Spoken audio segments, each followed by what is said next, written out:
E se um livro, lá de 1958, guardasse um dos segredos mais poderosos para investir bem e que continua super relevante até hoje? Pois é, a gente está falando de Ações Comuns, Lucros Extraordinários, de Philip Fisher, e nós vamos mergulhar na genialidade atemporal dele. Olha só, todo investidor se depara com uma escolha. De um lado, tem o barulho de Wall Street, sabe como é, né? Rumores, gráficos que sobem e descem, aquela coisa de seguir o que todo mundo está fazendo. Do outro, tem a realidade da Main Street, o que de fato acontece dentro de uma empresa. O Philip Fisher dizia que a verdadeira vantagem está em ignorar a multidão e investigar a fundo os fundamentos. O que nos leva à pergunta de US$ 1 milhão, né? No meio de tanto ruído financeiro, de tanta informação, como é que se encontra a verdadeira história de um negócio? Bom, a filosofia do Fisher nos dá a resposta. E a resposta toda na abordagem do Philip Fisher, porque ele não era um investidor comum. Ele era mais como um detetive do mercado, um verdadeiro pioneiro do investimento em crescimento. E se alguém está achando que isso é só teoria, escuta só o que o Warren Buffett falou sobre ele. Ele disse que os métodos do Fisher são uma maneira inteligente de se comprometer com seus investimentos. Puxa, vindo de um dos maiores investidores da história, esse tipo de elogio fala por si só, não é mesmo? Então, qual era a arma secreta do Fisher? Não era um algoritmo super complicado, nada disso. Era algo bem mais pé no chão, o trabalho de campo. Fisher chamou a técnica dele de scuttlebutt. É um nome meio estranho, sei, mas a ideia é a arte de coletar informações direto da fonte, ou seja, conversar com clientes, concorrentes, fornecedores, para descobrir a verdade por trás dos números e do marketing bonitinho da empresa. E como é que isso funciona na prática? É um trabalho de detetive de verdade.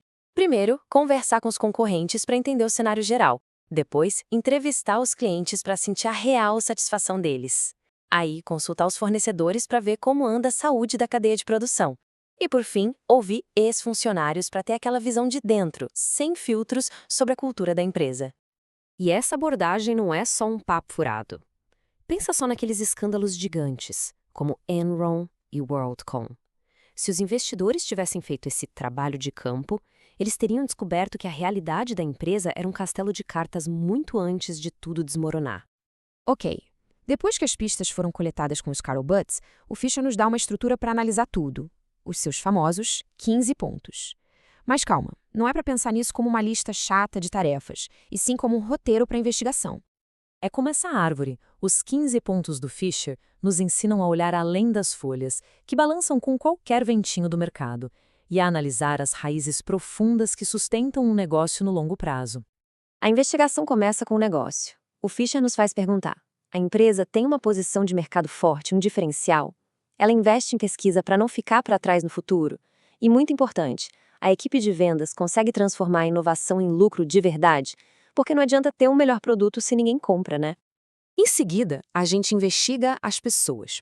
O Fisher acreditava que uma empresa é tão boa quanto a sua equipe. A gestão é competente de verdade ou é só fachada? Os funcionários são valorizados ou a rotatividade é um sinal de alerta? Para ele, a cultura da empresa é um indicador-chave do sucesso lá na frente. Por fim, a gente analisa as finanças.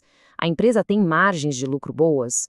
E mais importante, ela tem uma estratégia clara para manter ou melhorar essas margens com a concorrência batendo na porta? No fim das contas, os números não mentem e revelam a verdadeira eficiência de um negócio, muito além do discurso oficial. Certo. Então, depois desse trabalho todo de detetive, qual é a grande conclusão? O que a gente encontra no final dessa investigação toda? E aqui está o pulo do gato. A filosofia de Fisher não é sobre escolher ações, é sobre escolher empresas. O objetivo não é a especulação de curto prazo, mas sim encontrar negócios excepcionais para se tornar um parceiro de longo prazo, um verdadeiro dono do negócio. E isso deixa a gente com um pensamento final. Com essa nova lente, olhando para o mundo não como um especulador, mas como um detetive, que empresa ao nosso redor despertaria essa curiosidade para uma investigação mais profunda? A resposta pode estar bem mais perto do que se imagina.